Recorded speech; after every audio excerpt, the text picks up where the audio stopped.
Bonjour à tous. Aujourd'hui, je vous propose de revenir sur l'épreuve de cas pratique administratif que vous aviez passée il y a quelques jours dans le cadre du concours d'officier de police, édition 2021. Alors, c'est une épreuve qui finalement était assez classique dans la forme, puisqu'on vous demandait premièrement un bilan de la situation, puis deuxièmement un plan d'action renouvelé. Alors, cette épreuve tournait autour des vols par effraction. Vous étiez donc placé en tant que lieutenant de police, responsable d'une unité de voie publique dans le département de l'Essonne, au sein de la sécurité publique. Alors, pour l'enquête administrative, on va y revenir rapidement. Il fallait que vous décliniez du ministère de l'Intérieur jusqu'à votre unité.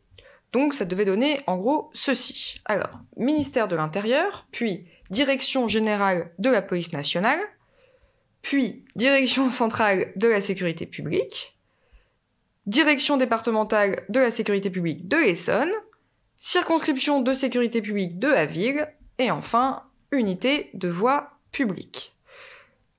Ensuite, la ville, donc Haville, c'est le chef-lieu de votre circonscription. La date, le 19 janvier 2021, et donc vous étiez lieutenant de police, responsable d'unité. Alors, vous pouviez tout à fait préciser responsable d'unité de voie publique si vous ne l'aviez pas précisé dans la marge, sinon, simplement, responsable d'unité, ça suffit. Donc A, le destinataire, donc A, monsieur le commissaire de police, chef de circonscription, sous couvert de la voie hiérarchique, comme toujours. Pour l'objet, quelque chose de très simple, puisqu'on vous demandait de proposer des actions dans le cadre de la lutte contre le cambriolage, donc comme objet par exemple proposition d'actions nouvelles en matière de lutte contre les vols par effraction. Voilà, quelque chose de sobre, de simple et d'efficace. Alors, en référence, vous pouviez éventuellement viser les articles du code pénal, donc qui répriment le vol et les vols aggravés et qui étaient proposés dans le corpus documentaire. Ou alors, vous pouviez être plus précis et viser directement l'article 311-5. Vous pouviez utilement viser également la note de service 17 de 2019 qui vous était proposée dans le corpus documentaire, donc document 13 si je ne m'abuse, ainsi que la circulaire du ministère de l'Intérieur du 30 avril 2019 sur la participation citoyenne qui était le document 8. En pièce jointe, donc plusieurs éléments en fonction du plan d'action que vous proposez, comme par exemple une cartographie, un modèle de réquisition, un modèle de fiche de diffusion d'informations, la convention type aussi, puisqu'on vous parlait d'un dispositif de participation citoyenne, donc avec les référents citoyens, et on vous expliquait qu'une convention devait alors être signée par le préfet, donc vous pouviez proposer tout à fait utilement ce type de convention. Alors, l'introduction, encore une fois, comme vous l'avez vu lors des nombreux entraînements, vous reprenez la commande et vous dites que vous allez y répondre. Ici, donc, en réponse à la recrudescence des vols par effraction sur la circonscription de Haville, et en vue de votre prochaine réunion partenariale sous l'égide ou pilotée par le directeur départemental. Vous trouverez ci-après un bilan de la situation, ainsi qu'un plan d'action global, intégrant des propositions innovantes, puisque c'était ça qui vous était demandé. Alors, pour le plan, il fallait faire très simple, deux parties, donc en première partie, le bilan de la situation, et en deuxième partie, le plan d'action, et à chaque fois, pour chacune des deux parties, donc, deux sous-parties. Alors, vu que vous étiez sur un phénomène qui était assez récurrent, les cambriolages, et que les cambriolages, c'est quand même quelque chose d'assez classique, et en plus, on vous indiquait qu'il y avait déjà eu plusieurs actions de lutte, vous pouviez partir donc dans votre grand A, en grand A, sur une description du phénomène, donc ici, une hausse constante des vols par effraction, et en grand B, les mesures déjà mises en place par le service, puisque, encore une fois, on vous montrait toute l'antériorité de cette lutte contre les cambriolages. En grand 2, donc un plan d'action renouvelé. Donc cette fois-ci, au regard des propositions que vous pouvez faire, ce que je vous propose, c'est d'abord de faire un grand A sur le volet préventif et un grand B sur le volet répressif. Alors vous pouviez choisir deux autres sous-parties, bien sûr, mais c'est celle qui me semble le plus pertinente dans le cadre de l'objet qui nous intéresse. Donc, pour le plan détaillé, si je survole avec vous les quelques idées, dont les principales. Alors, sur le grand 1, un état de la situation de la ville en matière de cambriolage, ou en matière de vol par effraction, c'est exactement la même chose. En grand A, une hausse constante des vols par effraction. Alors là, vous pouviez partir des tableaux qui vous étaient fournis pour illustrer cette hausse avec des chiffres. Vous aviez le document 4 notamment, qui est un tableau assez précis, mais vous aviez aussi le document 6 qui vous donnait les grandes tendances et qui vous mettait déjà sous une forme, comment je pourrais dire, sous une forme administrative et analytique, tous ces éléments entre eux, et qui croisaient donc ces éléments. Alors, vous aviez aussi une description de ces vols par effraction, c'est-à-dire notamment le lieu de ces vols. Donc, on vous disait qu'au début, c'était assez circonstancié autour de la ligne RER, et puis que finalement, ça s'était élargi aux autres communes, avec un élargissement progressif. Vous aviez également le type de bien qui était visé, en l'occurrence les pavillons et les appartements. Et on vous parlait d'un phénomène sériel.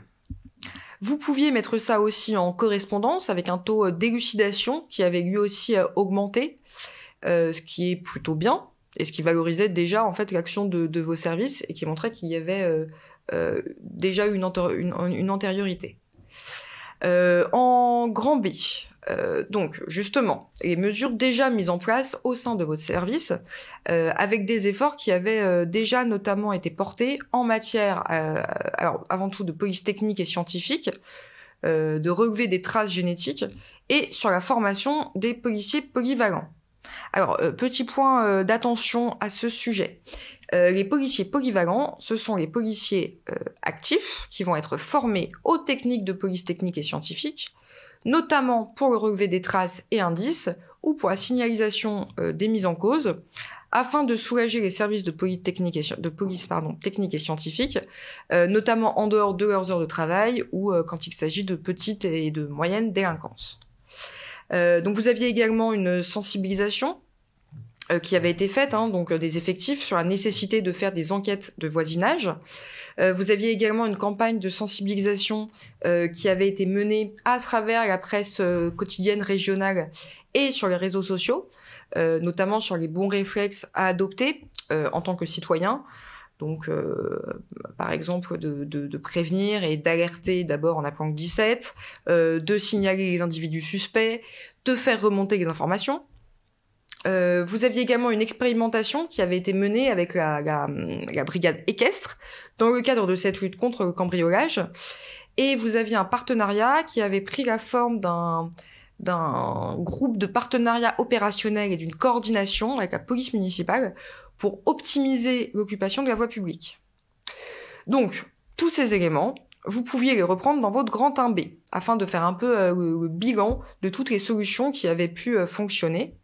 Et vous pouviez également reprendre, même si vous étiez responsable d'unité de voie publique, vous pouviez souligner le travail de fond qui avait été mené aussi dans le cadre des investigations de la sûreté départementale et qui avait permis l'identification, notamment à partir d'un mode opératoire bien précis, d'auteurs de cambriolage qui avaient à leur actif de nombreux faits. Alors ensuite, en grand 2, donc un plan d'action renouvelé en matière de lutte contre les vols par effraction, comme je vous l'ai proposé tout à l'heure, avec donc en grand 1 un volet préventif et en grand B un volet répressif. Donc un volet préventif d'abord, donc en accentuant et en renouvelant la communication. Donc là, vous pouviez être précis et préciser que cette communication se ferait via les médias, donc en l'occurrence la presse quotidienne régionale ou les réseaux sociaux. Vous pouviez aussi préciser quel sera le contenu d'une telle communication. Donc déjà les bons réflexes, on l'a vu, ça avait déjà été dit. Donc appeler le 17, signaler les individus suspects, préserver les traces et les indices, échanger les informations et les faire remonter, être discret. Voilà, vous pouviez proposer la discrétion sur les réseaux sociaux, par exemple. Ne pas dire que vous partez en vacances et que votre logement sera vide pendant plusieurs semaines. Vous pouviez également profiter de cette communication pour évoquer dans la presse ou en tout cas à destination du grand public les dispositifs de référents citoyens ou alors les opérations tranquillité-vacances. Là, c'était l'occasion, en tout cas, pour les référents citoyens de renvoyer à votre pièce jointe, que je vous proposais tout à l'heure, la convention triennale à signer avec le préfet. Vous pouviez également, alors même si les commerces étaient a priori moins touchés par le phénomène des cambriolages, des vols par infraction, proposer l'intervention des référents sûreté de la direction départementale de la sécurité publique afin de conseiller les commerces, notamment, mais aussi les entreprises plus largement, dans le cadre de la prévention situationnelle pour dissuader les cambrioleurs de commettre leurs méfaits ou en tout cas permettre de limiter les dégâts, voire de récolter ensuite des informations, donc soit avec un système d'alarme qui permettra de déclencher très vite les services de police, soit par exemple avec de la vidéosurveillance ou avec des techniques de marquage qui permettent de retrouver plus rapidement les personnes.